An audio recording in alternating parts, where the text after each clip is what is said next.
Assalamualaikum warahmatullahi wabarakatuh.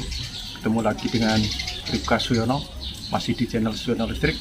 Tentunya masih membahas seputaran anxiety, psikosomatis maupun asam lambung, dan tentunya berdasarkan pengalaman yang saya alami.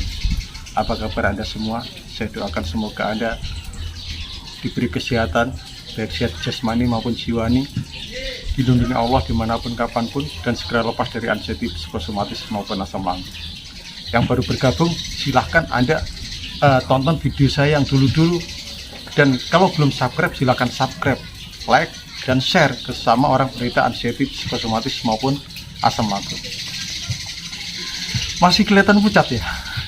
Ini saya habis olahraga ya, lari-lari, tapi lari-lari kecil, push up, tapi keringat wah banyak keluar karena mataharinya cukup cerah ya, jam 8 itu ya.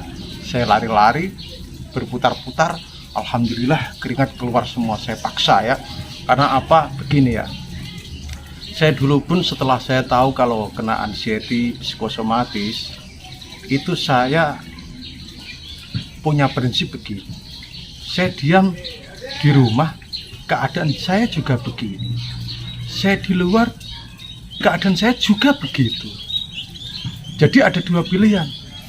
Saya mau paksa keluar rumah, atau saya tetap di dalam rumah melamun, merenung, meratap, mengeluh, dan sebagainya.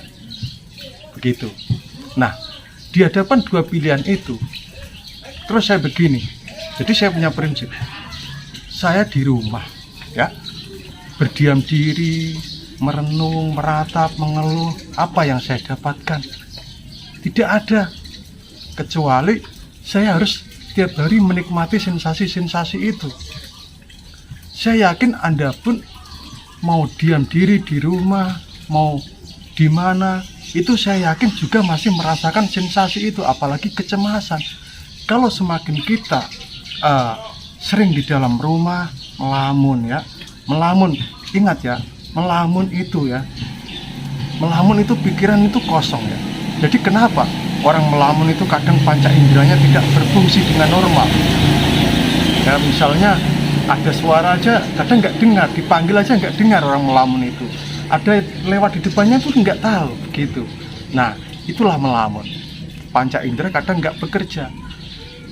Orang melamun bisa dibangkitkan dengan kejutkan. Nah, begini akhirnya oh dia sadar gitu. Nah, saya itu mempelajari. Saya di rumah hari demi hari ya, berbaring dan sebagainya, hari demi hari saya juga menikmati sensasi. Saya enggak berbuat apa-apa gitu. Nah, di sini jadi akhirnya saya memang saya juga kadang berdiam diri di rumah, dan setelah saya tahu kalau itu anxiety psikosomatis, saya berdiam diri, tetapi saya lakukan hal-hal yang membentuk jiwa kita biar gimana itu, biar membuat damai begitu. Contohnya adalah sering istighfar. Kalau ada muslim ya, istighfar, astagfirullahaladzim, terus bertasbih ya, subhanallah, dan sebagainya begitu, sambil mendengarkan lantunan ayat suci Al-Quran atau sholawat begitu. Nah, itulah berdiam diri di rumah, tetapi kita pakai untuk memasukkan sugesti-sugesti ke jiwa kita. Monggo begitu. Maaf saya di jalan jadi banyak orang lewat. Begitu ya. Jadi Anda boleh berdiam diri di rumah, tetapi Anda jangan melamun, merenung dalam arti begini, merenungi, waduh ini gimana saya gitu ya, mengeluh, merenung, melamun ya, itu jangan ya. Kalau Anda berdiam diri di rumah, Anda lakukan hal-hal yang menyemangati diri Anda ya, masukkan sugesti-sugesti, masukkan apa itu yang menjadi makanan di jiwa ini ya. Makanan jiwa itu berasal dari mata dan telinga begitu ya. Jadi ya itu ya, itu masukkan, kasih makan jiwa Anda yaitu dengan hal-hal yang positif gitu ya. Gitu. Kalau Anda berdiam diri di rumah begitu. Jangan berdiam diri di rumah berbaring, Anda tidak berbuat apa-apa begitu ya, itu. Nah, itu terus Begini, terus saya juga punya prinsip gini, saya harus keluar rumah. Kenapa saya harus keluar rumah? Saya ingin pandangan saya ini lepas, ya, jauh lepas gitu. Nggak hanya memandang dinding, memandang jam dinding, ya, memandang cicak-cicak di dinding, diam-diam merayap. Itu ya, biar pandangan saya luas. Nah, sekarang saya tanya sama Anda yang sudah ke matanya blur, ya, mata sudah blur, seperti berat. Itu karena apa? Pandangan Anda itu selalu ada batas, gitu ya, ada batas, dan akhirnya dari segi enggak lah, itu pokoknya ada energi negatif yang masuk di mata, makanya mata itu terasa berat, blur, gitu. Karena apa? Tiap hari Anda memandang itu ada batas, ya, ada pembatas.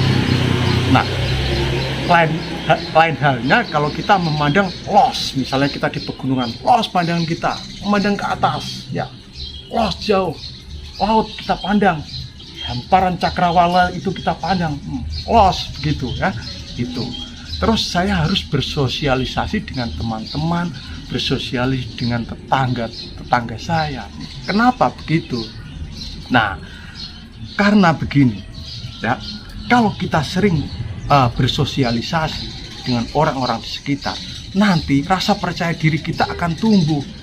Saya yakin Anda itu ya kurang percaya diri kalau ketemu orang, ya, malu ketemu orang, ya, takut dibilang kurus, takut dibilang pucat, terus tidak percaya diri, takut ketemu orang, takut di keramaian. Karena apa? Itu bisa yang pertama dari trauma, ya, itu bisa dari trauma. Yang kedua, sebenarnya trauma itu mungkin sudah bisa hilang, sudah bisa dikendalikan, tetapi karena Anda selalu berdiam diri di rumah, akhirnya bertemu sama orang itu Anda terasa asing, ya, terasa asing.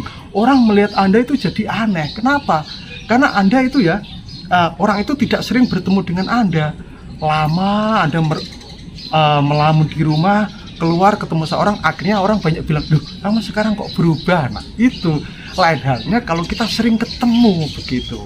Tetapi pilih-pilih ya, pilih-pilih teman, pilih-pilih tetangga. Jadi ada yang namanya teman yang toksik, tangga-tangga yang toksik. Nah, itu Anda perlu memilih.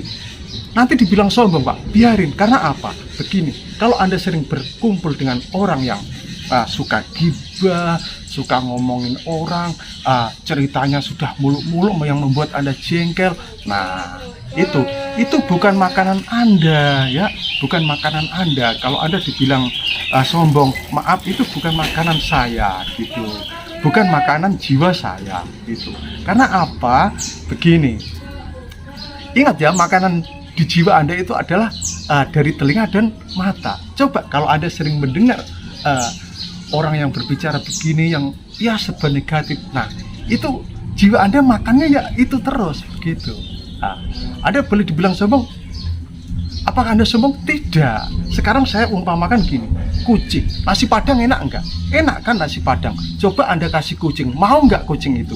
Tidak mau. Kenapa? Bukan makanannya, bukan berarti kucing itu sombong, begitu. Nah, itu yang perlu Anda tahu, ya. Nah, itu terus setelah Anda bersosialisasi dengan teman, ya, tetangga Anda, nah, biasakan ngobrol yang enak-enak. Kalau mereka menujunya sudah ngobrol yang masalah penyakit, yang masalah apa, sudah hindari, begitu. Pergi, permisi, begitu. Nah, terus dari tontonan-tontonan Anda di media sosial, nah, itu ya, saya yakin Anda di rumah pun itu, saya yakin main HP, bermedia sosial, scroll sana, scroll sini, penasaran dengan judulnya, Anda scroll, dan berita itu ternyata menakutkan, akhirnya Anda, wah, gimana ini ya. Terus ada berita yang orang meninggal, Anda scroll, meninggalnya karena apa? Ada terlalu kepo itu. Nah, itu ya, itu. Jadi bisa saya simpulkan, nah, berdiam diri di rumah boleh, asalkan Anda memberi makanan di jiwa. Maaf, berdiam diri di rumah asalkan Anda itu memberi makan jiwa Anda dengan hal-hal yang positif, ya, begitu. Mendengarkan hal-hal yang positif, melihat hal-hal yang positif, gitu.